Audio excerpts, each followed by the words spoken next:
Voici l'histoire de José Daniel. Ce qui lui est arrivé vous laissera sans voix. Avant de commencer, abonnez-vous à la chaîne et activez les notifications pour ne manquer aucune nouvelle vidéo.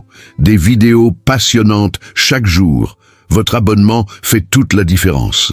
Le matin du 15 octobre, le ciel était gris sur Paris. De lourds nuages annonçaient la pluie et le vent froid d'automne balayait les feuilles dorées sur les trottoirs du 16e arrondissement. José Daniel Ferreira, 28 ans, se réveilla à 5 heures du matin dans son minuscule appartement de Clichy-sous-Bois, en banlieue. La pièce était si petite que son lit touchait presque le mur d'en face, et l'unique fenêtre donnait sur une ruelle étroite où des chats errants se battaient chaque nuit. Il regarda le costume accroché à la porte de l'armoire, le seul qu'il possédait. Il l'avait acheté dans une friperie 3 ans plus tôt, à son arrivée en France, en provenance d'une petite ville du Portugal, avec pour seul bagage une valise et un rêve, se construire une vie meilleure. Le costume était usé au bord, le tissu fin par endroits, mais il était propre et repassé. Il ferait l'affaire. Aujourd'hui était le jour le plus important de sa vie. Après 2 ans à enchaîner les petits boulots, livreur, plongeur, ouvrier du bâtiment, José Daniel avait enfin décroché un entretien au groupe Beaumont, l'un des cabinets de conseil financier les plus prestigieux de Paris. Le poste, assistant administratif. Rien de glamour, certes, mais un tremplin, l'occasion de faire ses preuves, de mettre à profit son diplôme de gestion obtenu à la sueur de son front, au prix de nuits blanches et d'une santé mentale fragile. Il prit une douche rapide sous le jet d'eau qui ruisselait, enfila son costume avec soin et déférence, puis se regarda dans le miroir fissuré de la salle de bain. Ses yeux bruns reflétaient un mélange d'espoir et de peur. « Tu peux le faire », murmura-t-il. « C'est ta chance. » Le métro était bondé à 7h30 du matin. Des corps serrés les uns contre les autres, une odeur de café et de parfum bon marché, le grincement métallique des rails. José Daniel serrait fort contre lui le vieux dossier contenant son CV imprimé sur du papier de qualité. Il avait dépensé 5 € pour ce papier, une somme qui lui manquerait dans son budget mensuel serré. Mais ça en valait la peine. Tout en valait la peine s'il obtenait ce poste. L'entretien était prévu à 9 heures précises dans les bureaux de l'entreprise située avenue Montaigne, près des Champs-Élysées. José Daniel avait prévu d'arriver 45 minutes en avance, suffisamment de temps pour se calmer, relire ses réponses et faire bonne impression. Mais le destin a alors décidé d'intervenir. À 8h15, lorsque José Daniel quitta la station de métro Alma-Marceau, la pluie se mit à tomber. Non pas une douce pluie d'automne, mais un orage furieux qui transforma instantanément les rues en torrent. Il n'avait pas de parapluie. Il se mit à courir, serrant sa mallette contre sa poitrine, sentant l'eau glacée s'infiltrer dans ses chaussures usées. Il se trouvait à seulement 3 pâtés de maison des bureaux du groupe Beaumont lorsqu'il a entendu le cri « Au secours! À l'aide! Socorro! Ajuda !» José Daniel s'arrêta, le visage fouetté par la pluie. À sa gauche, dans une ruelle près d'une boutique de luxe, il aperçut une femme âgée allongée sur le sol détrempé. À genoux, ses vêtements élégants trempés, elle tentait d'attraper un sac en cuir posé à quelques mètres. Un homme encapuchonné s'enfuit dans la direction opposée et disparut sous la pluie. Un vol. José Daniel regarda sa montre. 8h20. S'il s'arrêtait pour aider, il perdrait un temps précieux. Il risquait d'être en retard. Il risquait de rater sa chance. La femme leva le visage et José Daniel vit des larmes mêlées à la pluie. Elle devait avoir une 60aine d'années, les cheveux gris plaqués sur le visage et les yeux bleus emplis de désespoir. Quelque chose s'est brisé en lui. Il courut vers elle, oubliant sa montre, oubliant l'entretien. Il s'agenouilla sur le sol froid et humide et prit doucement son bras. « Madame, vous allez bien ? Madame, ça va ?» La femme tremblait violemment. « Mon sac à main, il a tout pris. Mon téléphone, mon portefeuille, j'en ai besoin. » « Ne vous en faites pas pour l'instant, » dit José Daniel en français, avec un accent d'une voix douce mais ferme. « Êtes-vous blessé ?» Il l'aida à se relever avec précaution, remarquant qu'elle boitait. Son genou saignait à travers son collant déchiré.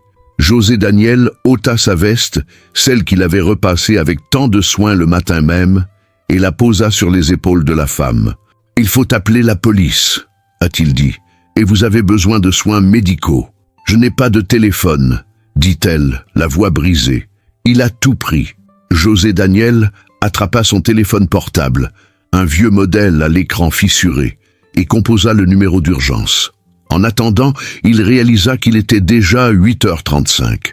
L'entretien était à 9h. Le bureau était encore à 2 rues. Même s'il courait maintenant, il serait en retard. Mais il regarda la femme tremblante à côté de lui, vulnérable et effrayée, et sut qu'il ne pouvait pas simplement l'abandonner. Il est donc resté. L'ambulance est arrivée à 10h09, suivie d'une voiture de police.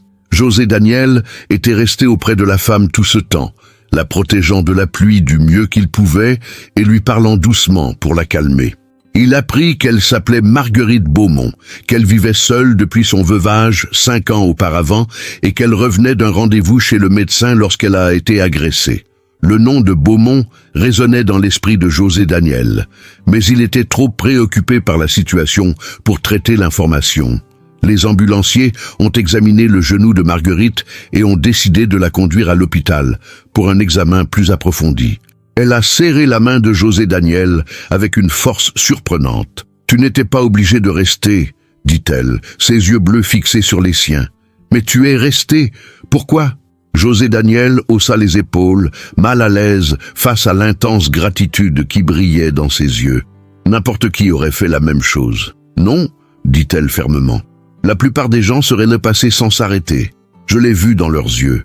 Toi, tu as raté quelque chose d'important à cause de moi, n'est-ce pas? Je t'ai vu regarder ta montre. » José Daniel esquissa un sourire. Ce n'était rien d'important, mais c'était le cas. Et ils le savaient tous les deux. Marguerite sortit une carte de visite froissée de la poche de son manteau. « Mon adresse est au verso. Venez me rendre visite. Je tiens à vous remercier comme il se doit. » José Daniel accepta la carte par politesse, mais il doutait de l'utiliser. Il n'avait pas aidé en espérant une récompense. Une fois l'ambulance partie et la police parvenue à recueillir sa déposition, José Daniel jeta enfin un coup d'œil à sa montre. 9h45. L'entretien était terminé depuis longtemps. Il songea à y retourner malgré tout, à tenter de s'expliquer, mais il savait que ce serait peine perdue. Les entreprises comme le groupe Beaumont ne donnaient pas de seconde chance à des gens comme lui. Trempé jusqu'aux os sans sa veste, José Daniel regagna lentement le métro. La pluie avait cessé et le soleil commençait timidement à percer les nuages, dessinant des flaques dorées sur les trottoirs. Il aurait dû être anéanti, mais il ne ressentait qu'un étrange vide et la profonde certitude d'avoir fait le bon choix. À son arrivée à son appartement, il trouva un message sur sa messagerie vocale. C'était un message du groupe Beaumont l'informant qu'en raison de son absence non justifiée, le poste serait offert à un autre candidat. On lui souhaitait bonne chance pour la suite. José Daniel était assis sur son lit et enfouissait son visage dans ses mains. La semaine suivante, il reprit ses vieilles habitudes, livrer des repas à vélo dans les rues de Paris, pédalant dans le froid croissant d'octobre. Chaque livraison lui rappelait qu'il était pris au piège de ce cercle vicieux, que l'opportunité qu'il avait tant attendue lui avait échappé. Mais il ne regrettait rien. Un soir, alors qu'il rentrait chez lui, après une journée de travail particulièrement épuisante, il trouva la carte de Marguerite dans sa poche. Il la retourna et lut l'adresse. Rue de Grenelle, 7e arrondissement. Un quartier chic. Au dos de la carte, il y avait un mot manuscrit. « Venez nous voir. Mercredi, 15h, MB. » Ce mercredi-là, c'était dans 2 jours. José Daniel hésita. Une partie de lui voulait jeter la carte et tout oublier. Mais une autre partie, celle qui l'avait poussé à s'arrêter pour aider un inconnu sous la pluie, lui soufflait qu'il y avait peut-être une raison à tout cela. Mercredi, il prit le métro jusqu'au 7e arrondissement.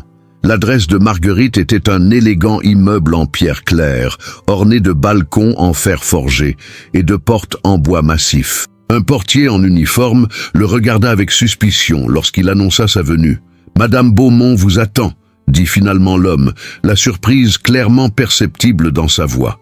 L'appartement de Marguerite se trouvait au 4e étage. Lorsqu'elle ouvrit la porte, José Daniel eut du mal à la reconnaître. Elle était vêtue d'une élégance sobre, un pantalon tailleur et un chemisier en soie, ses cheveux gris relevés en un chignon sophistiqué.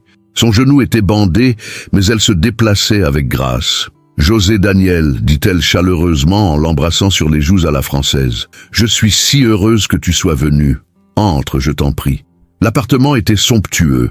Haut plafond, moulures ouvragées, immenses fenêtres donnant sur la Seine, meubles anciens, tapis persans, tableaux d'une valeur inestimable. José Daniel se sentait complètement déplacé dans ses vêtements simples. Marguerite le conduisit dans un salon où le thé était déjà servi, dans de la porcelaine fine. Elle le servit elle-même, un geste qui surprit José Daniel. Il avait supposé qu'elle aurait des domestiques pour s'en charger. « Vous devez vous demander pourquoi je vous ai invité », commença-t-elle en s'asseyant en face de lui, une tasse de thé à la main. « La vérité, c'est que je n'arrête pas de penser à ce que vous avez fait.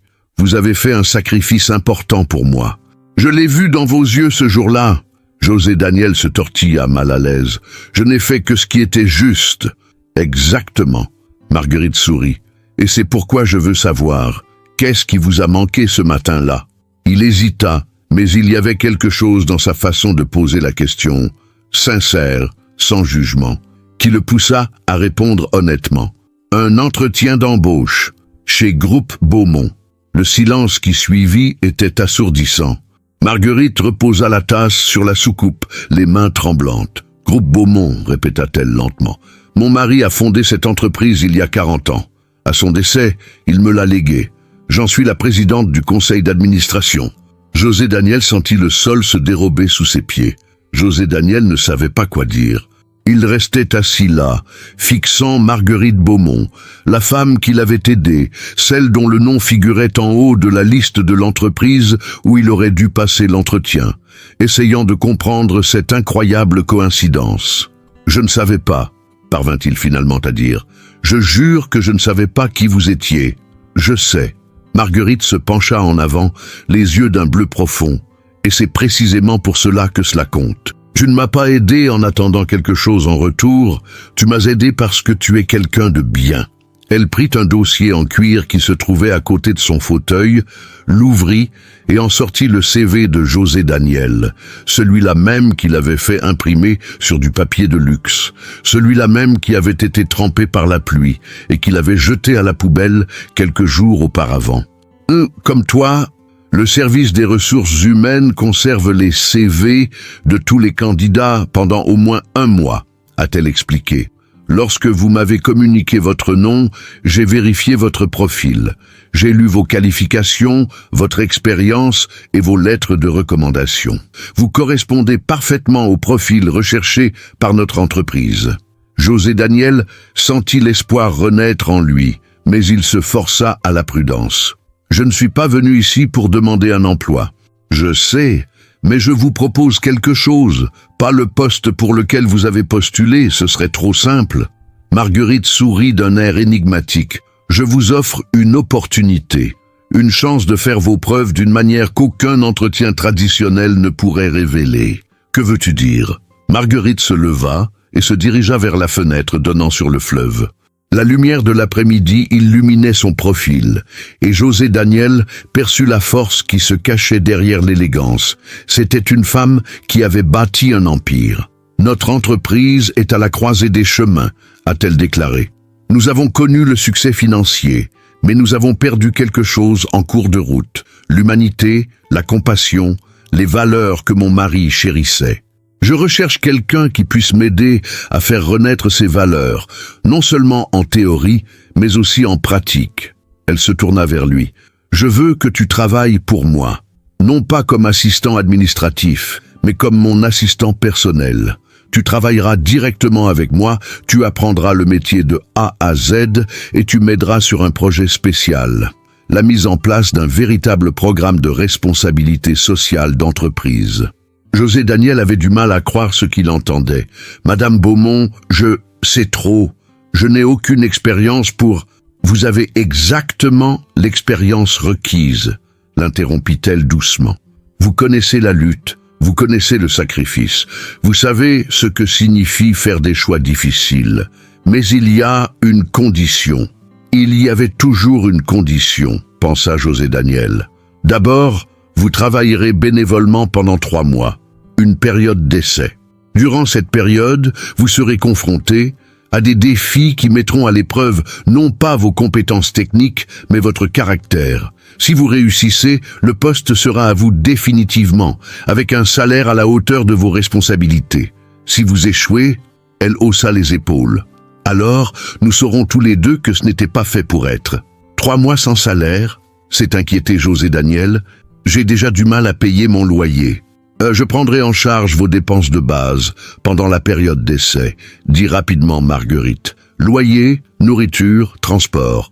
Vous ne serez pas en difficulté financière, mais vous ne toucherez aucun profit tant que vous n'aurez pas prouvé que vous méritez votre place ici. C'était risqué. 3 mois, c'était long. Mais en voyant cette femme, l'opportunité qu'elle lui offrait, José Daniel savait qu'il n'aurait jamais une autre chance pareille. « J'accepte », dit-il. Marguerite sourit. Parfait. Tu commences lundi. Et José Daniel, prépare-toi, ça ne sera pas facile. » La première journée de José Daniel au groupe Beaumont fut un désastre.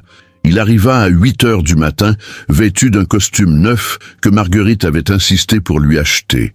Elle avait précisé qu'il s'agissait d'un investissement pour l'entreprise et non d'un don. Le siège social se trouvait dans un gratte-ciel de verre à Défense, le quartier financier de Paris. Le hall d'entrée était tout de marbre poli et d'acier inoxydable, avec une fontaine au centre et des gardes de sécurité en uniforme impeccable.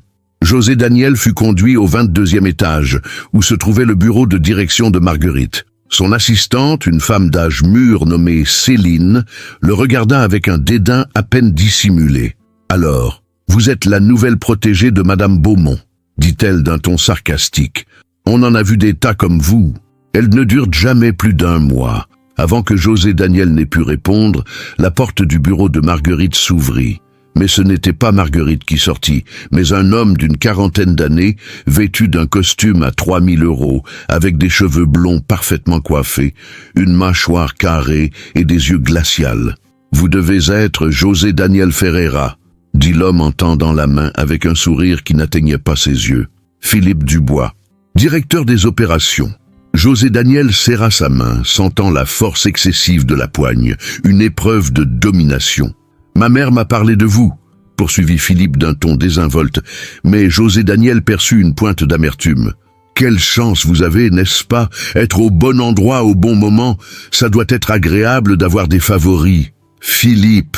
Marguerite apparut sur le seuil, la voix sèche. « José Daniel n'est pas un favori. Il fait partie de l'équipe, et tu le traiteras avec respect. » Le sourire de Philippe s'estompa. « Bien sûr, maman, j'étais justement en train d'accueillir notre nouvelle assistante. » La tension était palpable. José Daniel la comprit immédiatement. Philippe se sentait menacé, et un homme menacé en position de pouvoir était dangereux. Dans les jours qui suivirent, José Daniel apprit rapidement les rouages de la politique de l'entreprise. Philippe dirigeait une faction de cadres qui considérait avec dédain le projet solidaire de Marguerite. À leurs yeux, l'entreprise devait se concentrer uniquement sur les profits. La responsabilité sociale était un gaspillage de ressources.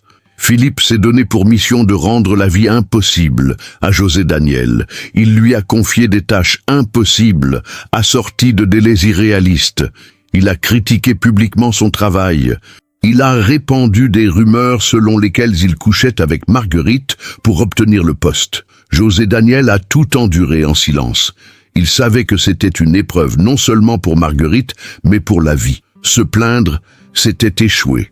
Abandonner, c'était donner raison à Philippe. Mais la goutte d'eau qui a fait déborder le vase est survenue le vendredi de la 2e semaine. Philippe convoqua José Daniel dans son bureau tard dans la nuit. La plupart des employés étaient déjà rentrés chez eux et les couloirs étaient déserts et silencieux. Le bureau de Philippe se trouvait au même étage que celui de Marguerite, mais il était plus grand, plus ostentatoire, tout en verre, en chrome, avec une vue panoramique sur Paris illuminée. « Asseyez-vous » ordonna Philippe sans quitter son écran d'ordinateur des yeux. José Daniel s'assit dans le fauteuil en cuir, devant l'immense table. Il attendit. Philippe le fit patienter 5 bonnes minutes avant de finalement lever les yeux. « Ma mère vous a demandé de préparer un rapport sur les initiatives de responsabilité sociale pour la réunion du conseil d'administration de la semaine prochaine, a dit Philippe. J'ai besoin que vous y ajoutiez quelques informations. Il fit glisser un dossier sur la table. José Daniel l'ouvrit et y découvrit une série de documents. Des relevés financiers, des courriels internes, des contrats. Tous révélaient des pratiques douteuses, des paiements à des fournisseurs qui exploitaient leurs employés, des investissements dans des entreprises au bilan environnemental catastrophique, des cas de corruption déguisés en services de conseil. « Voulez-vous que j'inclue cela dans le rapport ?» demanda lentement José Daniel. « Non, je veux que vous les cachiez. » Philippe se pencha en avant, les yeux rivés sur ceux de José Daniel. « Ou mieux encore, détruisez-les. Ils ne devraient pas exister, mais un employé imprudent les a laissés là où ils n'auraient pas dû. Voyez cela comme une épreuve de loyauté. Êtes-vous du côté de l'entreprise, ou allez-vous vous comporter comme un imbécile moralisateur ?» José Daniel sentit son cœur s'emballer. « Vous me demandez de dissimuler des pratiques illégales. Je vous demande de protéger l'entreprise qui vous a donné votre chance, celle qui vous fait vivre. » Philippe sourit froidement. « Ma mère est une idéaliste. Elle ne comprend pas que les affaires exigent des décisions difficiles. Si vous lui présentez ces documents, vous anéantirez tout ce pour quoi elle a travaillé. Le scandale ruinerait le groupe Beaumont. Et si je refuse, votre période d'essai prend donc fin immédiatement. Et je ferai en sorte que vous ne travailliez plus jamais pour une entreprise réputée à Paris. » Philippe se laissa aller dans son fauteuil. « Vous avez jusqu'à lundi matin pour vous décider. » José Daniel quitta le bureau, la mallette pesant comme du plomb dans les mains. Il passa tout le week-end dans l'agonie. Impossible de dormir, impossible de manger. Il ne pensait qu'à une chose, 3 ans à Paris, 3 ans de combat, et enfin une chance de changer de vie. Et maintenant, voilà, s'il dénonçait Philippe et les dirigeants corrompus, il perdrait tout. Mais s'il gardait le silence, il deviendrait complice. Il deviendrait exactement le genre de personne qu'il avait toujours méprisé. Il repensa à la femme qu'il avait aidée sous la pluie. Il pensa à Marguerite, qui croyait aux valeurs, qui faisait ce qui était juste même au prix de grands sacrifices. Elle avait perçu en lui ce jour-là quelque chose qu'il ne pouvait plus trahir. Lundi matin, José Daniel s'est rendu directement au bureau de Marguerite. Céline a tenté de l'arrêter, prétextant être en réunion, mais il l'a dépassée et a frappé à la porte. « Entrez !» dit la voix de Marguerite. Assise à son bureau, ses lunettes de lecture posées sur le bout du nez, elle examinait des documents. Lorsqu'elle aperçut le visage de José Daniel, pâle, déterminé, effrayé, elle posa immédiatement les papiers. « Ce qui s'est passé ?» José Daniel posa le dossier sur la table. « Je dois vous montrer quelque chose. Après ça, vous voudrez sans doute me virer. Mais je ne peux pas me taire. » Puis il lui raconta tout. L'histoire de Philippe, des documents, du chantage. Marguerite écouta en silence, le visage de plus en plus pâle. Quand il eut terminé, elle ouvrit le dossier et examina les documents un à un. Ses mains tremblaient légèrement. Finalement, elle ôta ses lunettes et regarda José Daniel, les yeux brillants d'émotion. « Savais-tu ce que cela signifierait ? Venir à moi ? Essayez. » Et c'est arrivé quand même. Essayez. Marguerite se leva et s'approcha de la fenêtre, le dos droit, les épaules tendues. « Mon fils, » dit-elle doucement, la voix brisée. « Mon propre fils me trahit. Il trahit tout ce que son père a construit. Madame, non. » Elle leva la main. « Vous avez fait ce qu'il fallait. Ce qu'il fallait faire avec courage. Et cela aura des conséquences, non pas pour vous, mais pour cette entreprise. Vous m'avez dit la vérité alors qu'il aurait été plus facile de vous taire. Cela vaut plus que vous ne pouvez l'imaginer. » Elle se tourna vers lui, les larmes coulant désormais librement. « Tu as réussi l'épreuve, José Daniel, pas celle que j'avais prévue, mais une épreuve bien plus importante. Tu as prouvé que tu possèdes quelque chose qu'aucun diplôme ni aucune expérience ne peut enseigner, l'intégrité. » Dans les semaines qui suivirent, le groupe Beaumont connut une transformation douloureuse. Marguerite exigea un audit complet. Philippe et plusieurs cadres furent contraints à la démission. Des scandales éclatèrent, le cours de l'action chuta brutalement et Marguerite douta parfois de ses propres décisions. Mais José Daniel était à ses côtés, l'aidant à reconstruire, à remodeler et à réinventer ce que l'entreprise pourrait devenir. 6 mois après cette matinée pluvieuse d'octobre, José Daniel Ferreira était assis dans une salle de conférence au 22e étage du groupe Beaumont. Mais cette fois, il n'y occupait pas le poste d'assistant. Il était directeur de la responsabilité sociale des entreprises, un poste créé spécialement pour lui. La réunion du conseil allait commencer. Marguerite entra, suivie des conseillers, certains nouveaux, d'autres familiers. Elle fit un signe de tête à José Daniel, un sourire chaleureux illuminant son visage. « Mesdames et messieurs », commença-t-elle une fois tout le monde assis, « aujourd'hui marque le début d'un nouveau chapitre pour le groupe Beaumont. Un chapitre qui n'aurait pas été possible sans le courage d'un jeune homme qui a choisi de faire ce qui était juste alors qu'il aurait été bien plus facile de détourner le regard. » Elle fit signe à José Daniel. « José, veuillez présenter votre rapport. » José Daniel se leva, le cœur battant la chamade, mais aussi avec une confiance qu'il n'avait pas 6 mois auparavant. Il ouvrit son ordinateur portable et commença la présentation. Un plan détaillé pour faire du groupe Beaumont un chef de file en matière de pratiques commerciales éthiques, des salaires équitables aux investissements durables. Quand il eut terminé, des applaudissements retentirent. Non pas les applaudissements polis auxquels il s'attendait, mais de véritables applaudissements. Une conseillère, une femme d'un certain âge aux cheveux blancs et aux lunettes à monture rouge, se leva. « Monsieur Ferreira, cela fait 40 ans que je travaille dans le monde de l'entreprise et j'ai rarement vu quelqu'un alliant autant d'idéalisme et de pragmatisme. Si Marguerite ne vous avait pas embauché, je vous aurais débauché pour ma propre société. » Rire, applaudissements. José Daniel sentit les larmes lui piquer les yeux. Après la réunion, Marguerite l'a pris à part. « Il y a quelque chose que je veux te montrer », a-t-elle dit. Elle le conduisit dans une pièce qu'il n'avait jamais vue auparavant.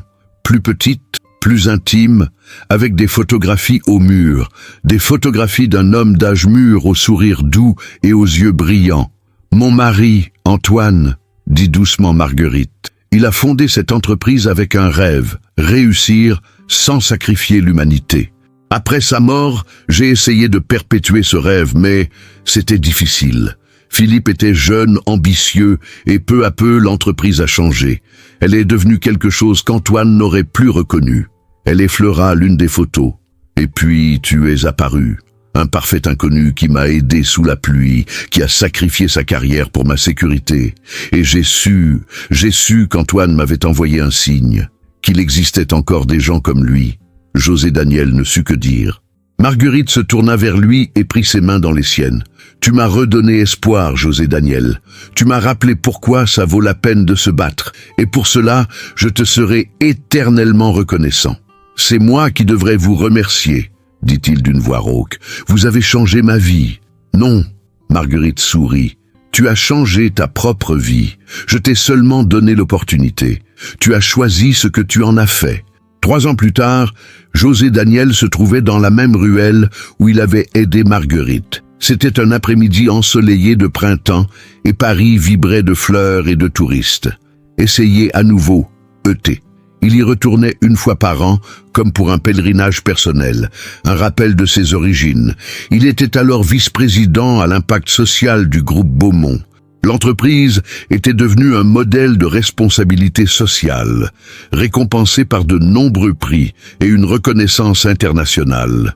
José Daniel parcourait le monde, mettant en œuvre des programmes qui changeaient véritablement la vie des gens. Mais il n'a jamais oublié d'où il venait. Il n'a jamais oublié le petit appartement de Clichy-sous-Bois, les journées épuisantes de livraison de repas, les nuits où il n'était pas sûr de pouvoir payer son loyer. Son téléphone sonna. C'était Marguerite. « José, où es-tu ? » ?»« Dans notre endroit privilégié, dit-il en souriant. Ah, il pouvait entendre le sourire dans sa voix. « Alors, tu te souviens ? Comment pourrais-je oublier ? Eh bien, quand votre nostalgie sera passée, venez au bureau. Nous avons une proposition de fusion à examiner, et cette fois, vous dirigerez les négociations. » José Daniel raccrocha, le regard fixé sur l'endroit où il avait rencontré Marguerite ce matin pluvieux. Il repensa à toutes les coïncidences qui l'avaient mené à cet instant précis, le vol, la pluie, la décision de s'arrêter alors qu'il aurait pu continuer à courir. Mais peut-être n'était-ce pas le fruit du hasard. Peut-être était-ce le résultat de choix, des choix qu'il avait faits, les uns après les autres, qui avaient contribué à faire de lui la personne qu'il était devenu. Il se dirigea vers le métro, le visage baigné de soleil, un sourire permanent aux lèvres. Parfois, perdre quelque chose est le seul moyen de tout gagner. José Daniel Ferreira avait perdu un entretien d'embauche, mais il avait gagné un destin. Ainsi s'achève l'histoire de José Daniel, un jeune homme qui a prouvé que la bonté n'est pas une faiblesse et que faire ce qui est juste est toujours louable, même au prix de tout. Si cette histoire vous a touché, n'hésitez pas à aimer, à vous abonner à la chaîne et à activer les notifications pour recevoir chaque jour de nouvelles histoires inspirantes. Et vous, avez-vous déjà fait une bonne action pour un inconnu? Avez-vous déjà sacrifié quelque chose d'important pour aider quelqu'un?